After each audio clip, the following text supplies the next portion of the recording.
सरस्वती मैया की। नमो गंगाय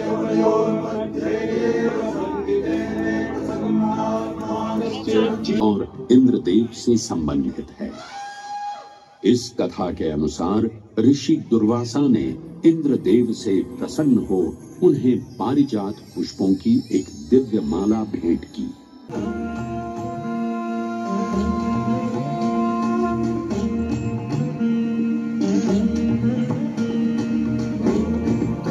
ये कुंभ पर्व भारत ही नहीं बल्कि विश्व भर से आए करोड़ों श्रद्धालुओं का स्वागत करता है।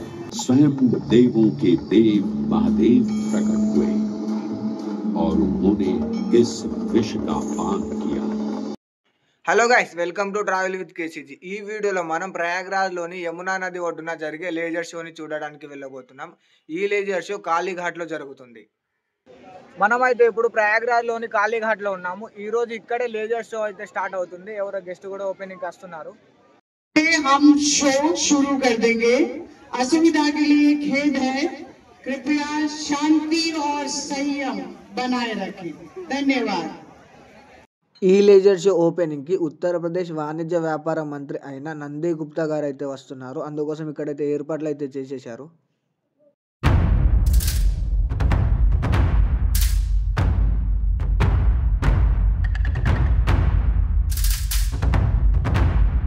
గైస్, మొత్తానికి లేజర్ షో అయితే స్టార్ట్ అయిపోయింది।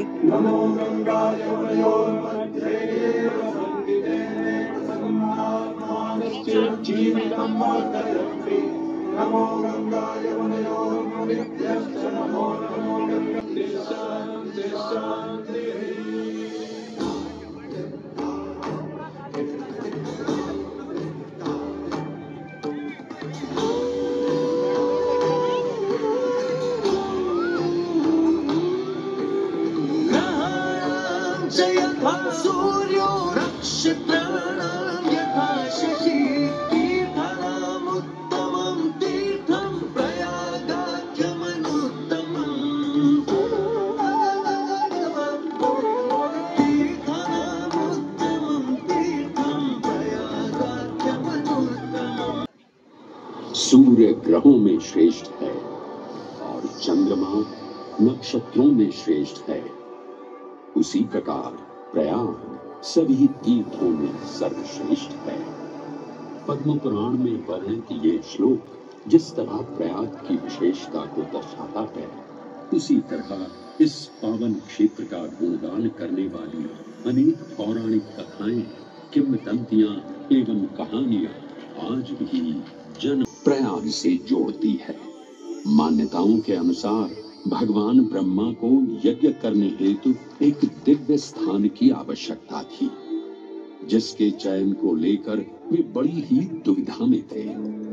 अपनी दुविधा के निवारण हेतु भगवान ब्रह्मा, हे आदिशेष, मैं यज्ञ करने हेतु इस सृष्टि में एक ऐसा स्थान ढूंढ रहा हूँ जो दिव्यता और पवित्रता की दृष्टि से सर्वोत्तम हो। क्या आप मुझे ऐसा कोई उपयुक्त स्थान बता सकते हैं जो सभी तीर्थों में सर्वश्रेष्ठ हो? जगत रचयिता को मेरा प्रणाम। भगवान, मैं धन्य हूं कि आपने मुझे इस योग्य समझा। क्यों ना आप स्वयं ही सभी पवित्र स्थानों का मूल्यांकन करें। ऐसा कीजिए, आप तुला के एक पलड़े पर सप्तपुरियों को रखिए और दूसरे पलड़े पर भगवान विष्णु के स्थायी निवास प्रयाग को रखिए। जिसका भार सबसे अधिक आए, मेरे विचार में वही सर्वश्रेष्ठ तीर्थ होगा। इस मूल्यांकन के परिणाम स्वरूप प्रयाग का पलड़ा ही भारी रहा। इस तरह प्रयाग की प्रधानता सिद्ध हुई और तभी से इसे तीर्थों का राजा कहा जाने लगा। आज भी ऐसी मान्यता है कि भगवान ब्रह्मा ने गंगा नदी के पश्चिमी तट पर 10 अश्वमेध यज्ञ संपन्न किए थे। आज उस स्थान को हम दशाश्वमेध घाट के नाम से जानते हैं। भगवान ब्रह्मा के अलावा इंद्रदेव, वरुण देव, एवं सोमदेव ने भी प्रयाग क्षेत्र में ही भगवान विष्णु की आराधना करने हेतु यज्ञ किए थे, जिससे उन्हें भी श्री हरि का आशीर्वाद प्राप्त हुआ। प्रयाग शब्द में प्र का अर्थ है प्रकृष्ट और याग का अर्थ होता है यज्ञ। इसीलिए इन दो शब्दों से बना प्रयाग सबसे पवित्र स्थान माना जाता है। प्रयाग ही संसार में एकमात्र ऐसा पावन क्षेत्र है जहाँ 3 पवित्र नदियों का संगम होता है। इस संगम का भी एक अनूठा महत्व है।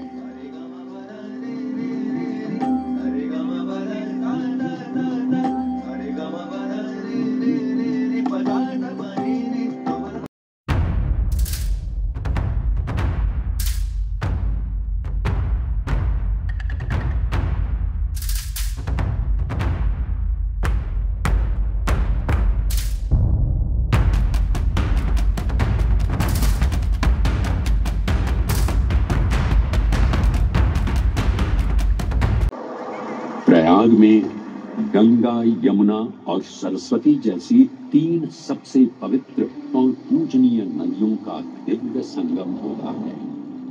इन नदियों के संगम में स्नान करने एवं संगम का जल ग्रहण करने से मनुष्य मुक्ति का अधिकारी बन जाता है और इसमें किंचित भी संदेह नहीं है। ब्रह्म पुराण में ब्रह्मा जी भी कहते हैं कि प्रयाग में सरस्वती जी अदृश्य रूप में आकर गंगा जी से मिलती हैं। इसलिए इस क्षेत्र को सरस्वती तीर्थ संगम भी कहा गया है।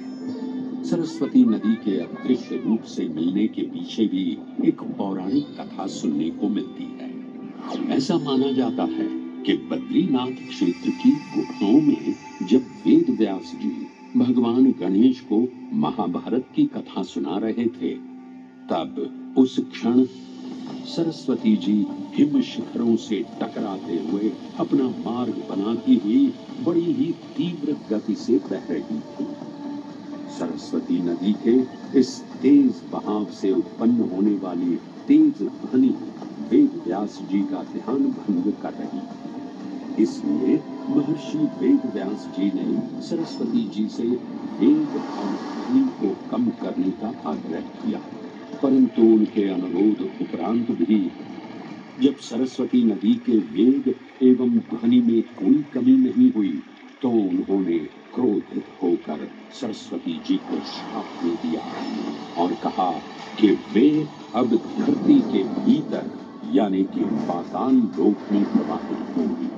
तब से ये माना जाता है कि हिम शिखरों से उद्गमित हुई सरस्वती नदी उत्तराखंड के माना गांव से आगे अपने अदृश्य रूप में प्रवाहित होती है।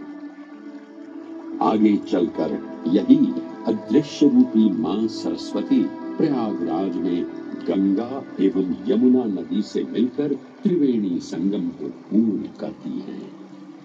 ये प्रयाग नदी पवित्रता का उद्गम है, जिसके अंश हमें वेदों एवं पुराणों में भी मिलते हैं, जिनमें वर्णित है सुरों असुरों द्वारा हुआ समुद्र मंथन। अमृत प्राप्ति के लिए सुरों और असुरों ने एकजुट होकर क्षीर सागर का मंथन किया, जिसके संदर्भ में पुराणों में विभिन्न कथाएं देखने को मिलती हैं। उन्हीं कथाओं में एक कथा महर्षि दुर्वासा और इंद्रदेव से संबंधित है। इस कथा के अनुसार ऋषि दुर्वासा ने इंद्रदेव से प्रसन्न हो उन्हें पारिजात पुष्पों की एक दिव्य माला भेंट की, जिसे इंद्रदेव ने साधारण पुष्पों की माला समझ स्वयं धारण न कर उसे अपने वाहक गजराज ऐरावत के मस्तक पर रख दिया। पल भर में गजराज ने वो माला धरा पर गिरा उसे अपने पैरों तले रौंद दिया। ऋषि दुर्वासा से ये अपमान सहन न हुआ और उसी क्षण क्रोधित हो उन्होंने इंद्रदेव को श्राप दे दिया। ए अहंकारी इंद्र, तेरा इतना दुस्साहस कि तूने मेरा अपमान किया। जिस वैभव एवं शौर्य पर तू इतरा रहा है, क्षण भर में ही तेरा ये वैभव, प्रतिष्ठा, शक्तियां सब नष्ट हो जाएंगी। मैं, अत्रि पुत्र दुर्वासा, समस्त देवगणों को श्रीहीन होने का श्राप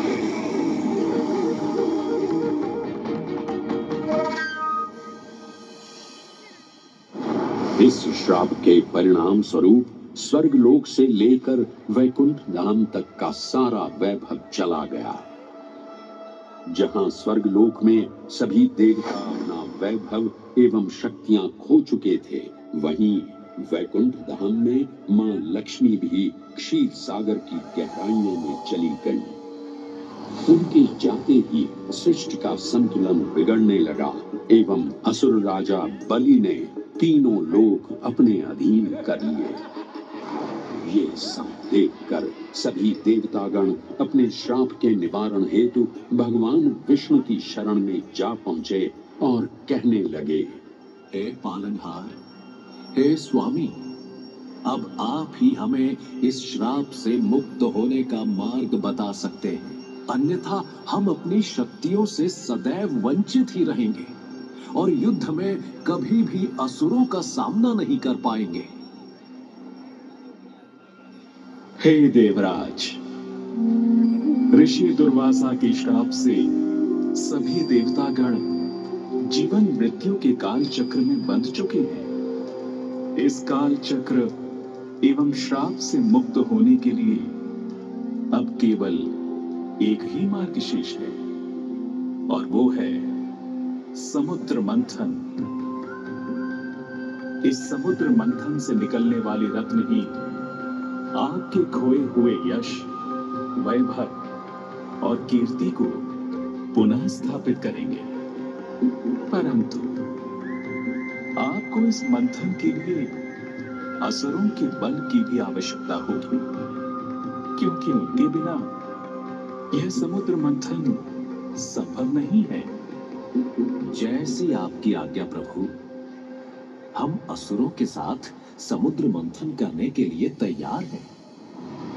देवताओं और असुरों ने एक मत होकर क्षीर सागर का मंथन करना स्वीकार किया। जहां मंदार पर्वत मथनी के रूप में आए, तो वहीं वासुकी नाग को नेति की भूमिका मिली। भगवान विष्णु ने स्वयं कूर्म अवतार धारण कर मंदार पर्वत को उसका आधार प्रदान किया। क्षीर सागर को मथना शुरू किया गया और 14 रत्नों में सबसे पहले हलाहल विष उत्पन्न हुआ। उस विष के प्रभाव को कोई भी देवता या असुर सहन करने में समर्थ नहीं थे। इस कालकूट विष से सृष्टि का विनाश हो सकता था। इसीलिए इस आपदा से बचाने स्वयं देवों के देव महादेव प्रकट हुए और उन्होंने इस विष का पान किया। ये सब देख मां पार्वती ने विष को भगवान शिव के कंठ तक ही रोक दिया। इस कालकूट विष के प्रभाव से महादेव का कंठ नीला पड़ गया और तभी से उन्हें नीलकंठ के नाम से भी जाना जाने लगा।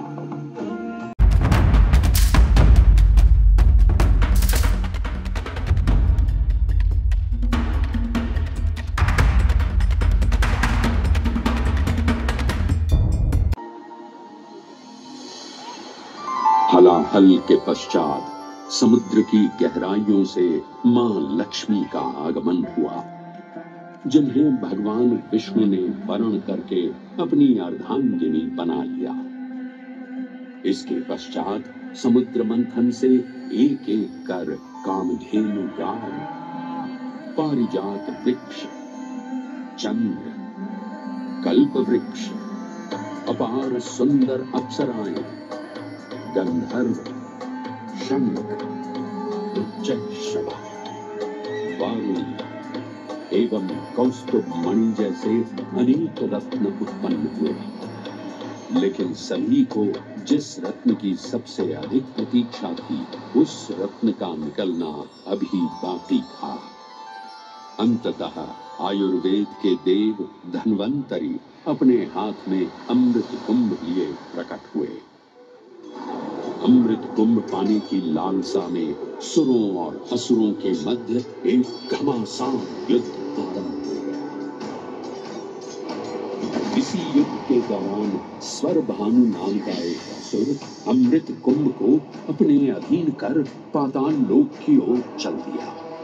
तब अमृत कलश को वापस पाने हेतु देवतागण अपने आराध्य भगवान विष्णु का स्मरण करने लगे।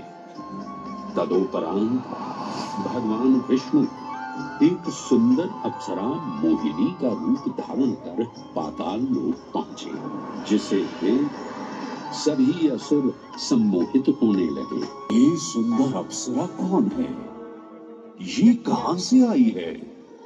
इसने तो मेरा मन ही मोह लिया। इसे तो मैं ही लेकर रहूंगा। इस सुंदर अप्सरा ने तो हम सबको सम्मोहित कर लिया है। हे सुंदरी, तुम कौन हो और यहाँ क्यों आई हो? हे असुरराज, मैं मोहिनी हूँ और आप ये समझ लीजिए कि मैं आप ही की सहायता हेतु यहाँ पर आई हूँ। हमारी सहायता हेतु? परंतु वो कैसे सुंदरी? मैं आपको ये ज्ञात कराने आई हूँ कि अमृत की असली शक्ति और गुण तो कलश के तल में विद्यमान है, जबकि ऊपर तो केवल जल मात्र है, जिसके ग्रहण करने से ज्यादा कोई लाभ न होगा। आप सभी इस अमृत को देवताओं के साथ बांट लीजिए। आखिर आप सभी ऋषि कश्यप के ही तो पुत्र हैं।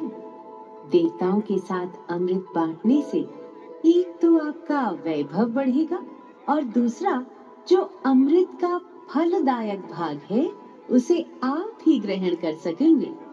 हे मनमोहिनी, तुम सत्य ही कह रही हो। परंतु अगर हमने ये अमृत कलश देवताओं को दे दिया तो क्या पता वे सारा अमृत स्वयं ही ग्रहण कर लें और हम सभी असुर इससे वंचित ही रह जाएं। आप निश्चिंत रहिए, ऐसा कदापि नहीं होगा। मैं स्वयं ही सभी सुरों और असुरों को अमृत पान करवाऊंगी और साथ ही साथ ये सुनिश्चित भी करूंगी कि अमृत का फलदायक भाग आप सभी को ही प्राप्त हो। बस फिर क्या था, भगवान विष्णु की अपरंपार लीला आरंभ हुई। जहां एक ओर सभी देवतागण विराजे तो वहीं दूसरी ओर सभी असुर। मोहिनी रूप धारण भगवान विष्णु एक एक कर सभी देवताओं को अमृत पान करवाने लगे, जिससे वे पुनः अपनी शक्तियां प्राप्त कर सकें। परंतु स्वरभानु नाम का असुर जल्द ही भगवान विष्णु की ये चालाकी भांप गया और चुपचाप देवता वेश धारण कर उन्हीं के बीच में जाकर विराजमान हो गया। तब जैसे ही मोहिनी स्वरभानु को अमृतपान कराने हेतु अग्रसर हुई, ठीक उसी क्षण सूर्य एवं चंद्रमा स्वरभानु का असली रूप पहचान गए। ये ज्ञात होते ही भगवान विष्णु अपने मूल रूप में परिवर्तित हो गए और अपने सुदर्शन चक्र से स्वरभानु का सिर धड़ से अलग कर दिया। परंतु तब तक अमृत की 2 बूंदें स्वरभानु के कंठ से उतर चुकी थी, जिसके चलते वो अमरत्व प्राप्त कर चुका था। इस तरह स्वरभानु के कटे हुए सिर के भाग को राहु का नाम मिला और धड़ को केतु के नाम से जाना जाने लगा।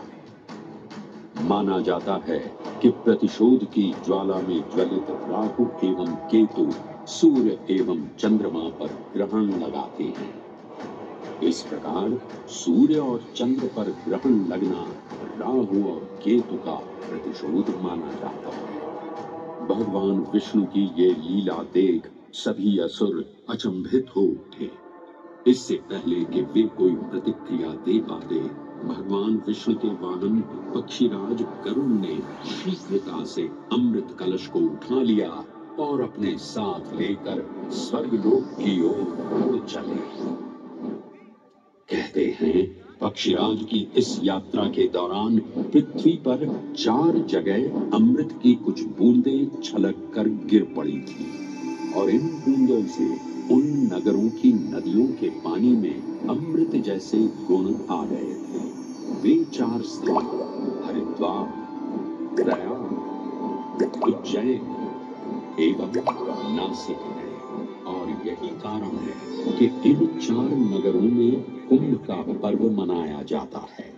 ऐसी भी मान्यता है कि एक दिव्य दिवस एक सांसारिक वर्ष के बराबर होता है और पक्षीराज गरुड़ की यात्रा में 12 दिन लगे थे। इसीलिए हर 12वें वर्ष में कुंभ पर्व मनाया जाता है। बृहस्पति वृषभ राशि में और सूर्य चंद्रमा मकर राशि चक्र में प्रवेश करते हैं, तब प्रयागराज में कुंभ पर्व आयोजित किया जाता है। सनातन धर्म की प्राचीनतम धरोहर माना जाने वाला ये कुंभ पर्व भारत ही नहीं बल्कि विश्व भर से आए करोड़ों श्रद्धालुओं का स्वागत करता है। कुंभ पर्व केवल एक पर्व ही नहीं बल्कि एक तीर्थ का अवसर भी है, जहां लाखों करोड़ों श्रद्धालु कल्पवास के नियमों का पालन करते हैं। पौष पूर्णिमा से लेकर माघ पूर्णिमा तक चलने वाले कल्पवास के दौरान तीर्थालु सांसारिक सुखों को त्याग कर तपस्वी संतों की तरह कुटिया में रहते हैं। उनकी दिनचर्या ब्रह्म मुहूर्त में गंगा स्नान से शुरू हो संध्या वंदना और भजन कीर्तन जैसे आध्यात्मिक कार्यों के साथ रात्रि तक समाप्त होती है। श्रद्धालु दिन में केवल एक ही बार भोजन ग्रहण कर मानसिक रूप से धैर्य, अहिंसा और भक्ति भाव में लिप्त रहते हैं। ऐसी मान्यता है कि जो कल्पवासी मोक्ष की अभिलाषा लिए कुंभ पर्व में कल्पवास के नियमों का पालन करते हैं, उन्हें मोक्ष अवश्य ही प्राप्त होता है। पारंपरिक रूप से इस आध्यात्मिक पर्व की औपचारिक शुरुआत का श्रेय 8वीं शताब्दी के हिंदू दार्शनिक और संत आदि शंकराचार्य को दिया जाता है। उन्होंने न केवल 4 पवित्र मठों पुरी, श्रृंगेरी, द्वारका और बद्रीनाथ की स्थापना की थी, बल्कि सन्यासी परंपरा को जीवित रखने हेतु 10 नाम सन्यासी व्यवस्था का गठन भी किया था, जिसके अंतर्गत निर्वाणी, अटल, निरंजनी, आनंद, जूना, आवाहन और अग्निसात नामक 7 अखाड़े निर्मित हुए। आदि शंकराचार्य का उद्देश्य शास्त्रों के ज्ञान को आपस में साझा कर सनातन धर्म के दार्शनिक आधारों को सुदृढ़ और परिपक्व करना था। अतः धर्म की सभी शाखाओं को संगठित रखने हेतु आदि शंकराचार्य ने प्रयाग की भूमि पर कुंभ पर्व को पुनः आयोजित किया। आज के इस दौर में कुंभ पर्व की महत्ता का अनुमान इसी बात से लगाया जा सकता है कि यूनेस्को द्वारा मानवता की अमूल्य सांस्कृतिक विरासत की प्रतिनिधि सूची में इस पर्व को शामिल किया गया है। त्रिवेणी, माधव, सोम, भरद्वाज, वासुकी, अक्षयवट और शेषनाग, प्रयाग के इन 7 तीर्थ नायकों की हम वंदना करते हैं, परंतु उक्त 7 तीर्थ नायकों में वेणी माधव का ही प्रमुख स्थान है। त्रिवेणी संगम में स्नान के साथ साथ श्रद्धालु वेणी माधव मंदिर में दर्शन कर भगवान विष्णु का आशीर्वाद भी प्राप्त करते हैं।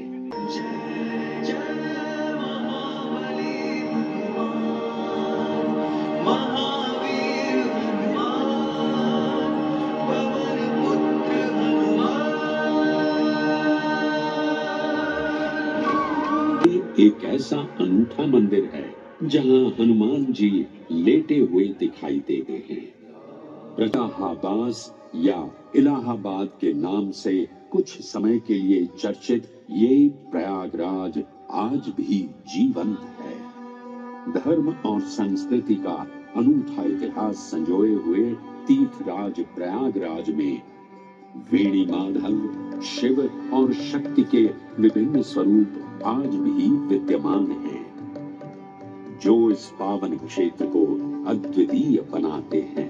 प्रयागराज की इतनी विशाल पृष्ठभूमि समझने के बाद लगता है कि ये कहना कभी गलत नहीं होगा कि प्रयागराज सिर्फ एक शहर नहीं बल्कि अपने अंदर दैवीयता, विविधता और धार्मिकता को संजोए हमारा पूर्ण गौरवशाली इतिहास है।